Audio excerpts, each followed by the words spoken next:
Hey everybody, Xeno back here for some more Mega Man 6. This time we're going to be diving straight into the Mr. X stages. We're going to find out who this mysterious Mr. X actually is. Hint hint, nudge nudge. Very spooky. This guy's got a nice castle though. I could use a giant X logo myself. Anyways, Mr. X stages. Unlike some other Mega Man games, especially Mega Man 3, I don't feel like this game takes a noticeable step up in difficulty at this time. It's pretty normalized the whole way through. The Robot Master stages have a sufficient amount of challenge, and then these stages are slightly a step up, but I wouldn't call them particularly difficult, to be honest. As with the rest of this game, as I described before, I don't find Mega Man 6 to be terribly challenging overall. It's a nice, pretty cozy ride.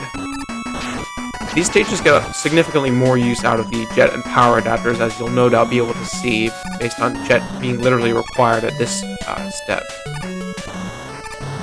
I think I'm going to end up killing myself trying to do the again. Anybody with a good sense of observation can no doubt see that this window is cracked, so you're going to want to take out your power adapter and smash the window like that.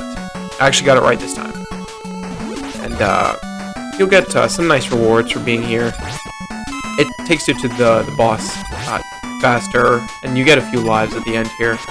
But these stages are quite short. That's one thing you as the player will notice pretty quickly, is that these Wily stages, these Mr. X and then the following Wily stages, are pretty short little romps. You're already at the end. But solid stage. I really love the music here. It has this kind of cozy and spacey vibe to it that I really like. Here's the first boss, Rounder 2. No flashy entrance animation or anything, they just kind of appear. Not much to say about these guys. Every time you hit them, they change rotation. There's two of them that drop these little bombs, and obviously they can ram into you, but besides that, it's quite simple. As you can see, they change direction naturally after some time as well. Interestingly, this boss has quite a few weaknesses. It takes 4 damage from the power adapter punches, as you've seen me do. It also takes 4 damage from Plant Barrier and Flame Blast. I wouldn't really advise using Plant Barrier because it runs out so fast, but Flame Blast is definitely a viable alternative if you prefer using that to the power adapter. Either way, very much a cinch. Super easy boss, to be honest. That brings us right along to Mr. X Stage 2. Here's an interesting fact about this stage for those that don't know. This stage is literally a straight line. There are no vertical deviations in this stage. And if you haven't noticed that before, you'll surely notice now as I'm going through it. You probably won't be able to get that thought of your head at any time soon. This stage has some Mega Man 2-esque fake terrain that it's very obviously labeled, so it doesn't really have the same problem as Wily 4, where Wily 4 from Mega Man 2, where it's just kind of cheap. So I like it. Like, the game tries to trick you, but if you have a good eye, then you won't be falling victim to that. Here are some falling platforms, which are essentially clones of the ones from Gyro Man stage in Mega Man 5. I believe they only appear in this stage, so there's another pretty underused gimmick/enemy that is just kind of thrown by the wayside. Here the game gets a bit cheeky with you. If you fall in the pit, you have to fly back out, but, it's basically teaching you to watch out for the spike pits, which are then very obviously used here, so good progression. Gotta have your wits about you, but it's kind of fairly obvious, especially with the spikes at the bottom. I feel like you wouldn't really get tricked unless it really slips your mind, but who am I to judge? Got more flying staplers and skull enemies, kind of like that one section from the end of Tomahawk Man stage. But nothing terribly difficult about handling these guys, to be honest. I don't have a whole lot to say for most of these ending stages because, minus the music being very, very banging and the tile sets looking kind of decent, I wouldn't call any of these super exciting, to be honest. Really just carrying forward the same problem that I've identified with the rest of the game, in that it's good, but it's not good always in a very noticeable or kind of knocking you off your feet kind of way. It's just very plainly quite decent. Anyways, here's the boss of this stage, Power Piston. Not really sure what to say about this guy, other than it takes 3 damage from Silver Tomahawk for some strange reason. You can also do an alternative strategy of flying at the very left of the screen with the jet adapter, because the rocks will never fall here. If you're really patient, you can just do this all day long. Notice how the rocks are not falling at my position? They just are not programmed to fall at this area of the screen, which is peculiar, but, well, I guess that works. As you can see, the weak spot is only on that little orange part, so trying to do this is kind of annoying, especially with all this damn lag that's creating. Come on, can't land a single shot. And that's basically all there is to say about Power Piston. It is a thing. TM. Some of the endgame bosses in this game are pretty lackluster.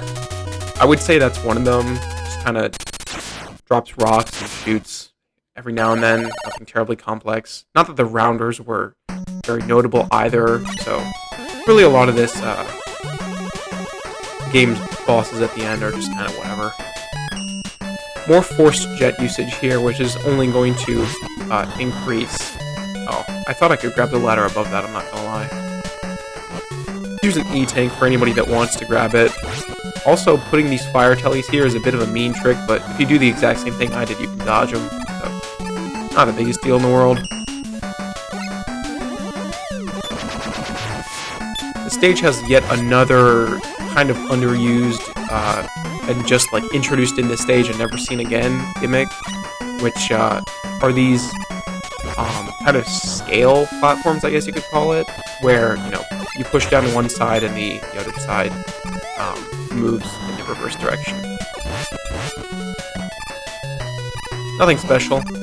Cool gimmick, but nothing special. You definitely want to equip Jet here.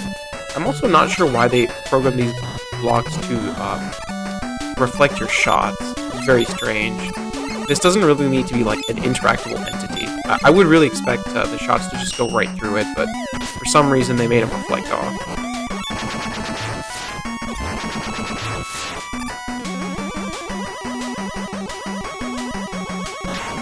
I have never been really sure what this stage was supposed to be. Some sort of like factory or like facility or something. It's got chains and like kind of metallic looking columns everywhere, but a lot of these stages just kind of take place in nebulous settings. Generic like castle dungeony looking places, which gets the job done. I will say that aesthetically, you know, it looks nice. That's undeniable. It's way better than like the Mega Man 2 Wily 3 Sewer kind of look, or the drab like brown of Wily 2 from that game. I thought I got stuck for a second. Actually, wait. Am I going to kill myself doing this? Okay. I was wondering if I would be able to make that or not, but it looks like the answer is yes. This is a pretty obnoxious spot right here, trying to weave between that last fire telly and the hooker. That was the only time I died during my practice run. It's not really platforming myself correctly and winding up in a ditch. You're going to want to get out Blizzard Attack for this fight if you don't feel like using the power adapter. Here's Methunger Z, which is this cool like Met tank boss kind of thing.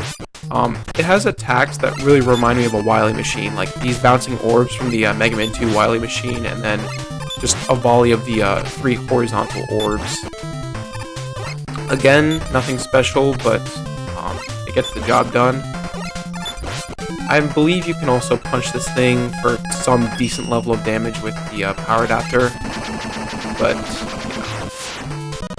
really, my biggest like notable commentary on that thing is that because of the way that top is built, it looks like it's supposed to be part of something else. Like somebody started designing this sprite and halfway through was like, screw it, let's just put a mech capsule in it. It looks really unfinished, and I just don't know why. I'm not sure why they left it like that, I guess you could say. It just looked peculiar to me.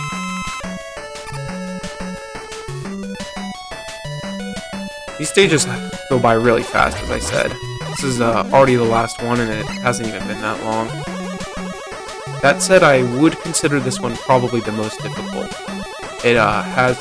Oh, wait. No, it wasn't the last stage that I died. It was this one, at the very end, that has an even more obnoxious section to it, with an enemy that we'll be discussing shortly.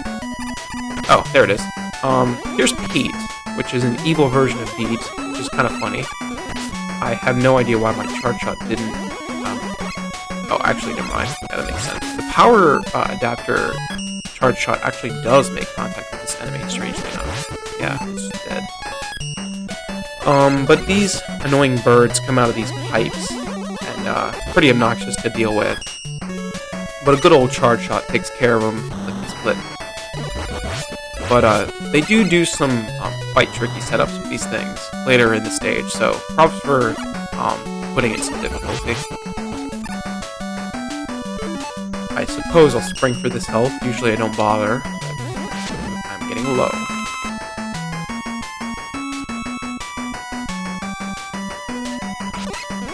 Here's another alternate path here. There's quite a few of these in the last few stages. Just like how in the first stage, you know, there was that little shortcut with the window. Upper right, not a huge difference either way. It's basically just a hallway with one type of enemy in it, and the game kind of repeats this trope, like when you have a two-way intersection, one path just has like the same enemy 4 times, and then the other path has a different enemy 4 times, and one path has like an E-tank in it, and the other one sometimes doesn't. These things commit suicide after a short period of time, by the way, which I probably didn't mention when it originally appeared because there was only like 1 or 2 of these in the Robot Master stages. So leave them long enough, leave them alone long enough, and they'll just die on their own. Not a whole lot to say about this stage. Really, not a whole lot to say. Do I need this? There we go.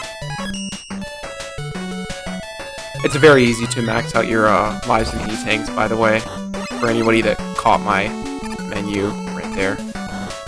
Not hard at all to end up with max resources. I don't feel like the seasoned Mega Man player will be dying a whole lot. Here's the tricky segment, by the way. This part can be downright brutal, depending on how you angle yourself downwards. You can collide with the cannon and fall into the pit, you can collide with the Pete and fall into the pit. Quite a few ways that can go wrong. And one thing, funnily enough, I think I neglected to mention is that if you use the power adapter to punch blocks into the pipes that the Petes are coming from, then they just stop spawning, which is very cool. And the blocks also stay there permanently, when you die at least. Probably when you get a game over, they go back, but if you just die, the blocks stay in place, which is cool. This boss is really fun to fight with the power adapter, just punching the wrecking ball, and it responds in a very realistic way. But just another like generic chain ball thing that shoots energy. And there's the infamous Plan for World Domination has failed the typo, which it gets me every time. It still makes me chuckle a little bit to look at that. Here's Wily's Pagoda Fortress, by the way. Oh, and I should cut the video.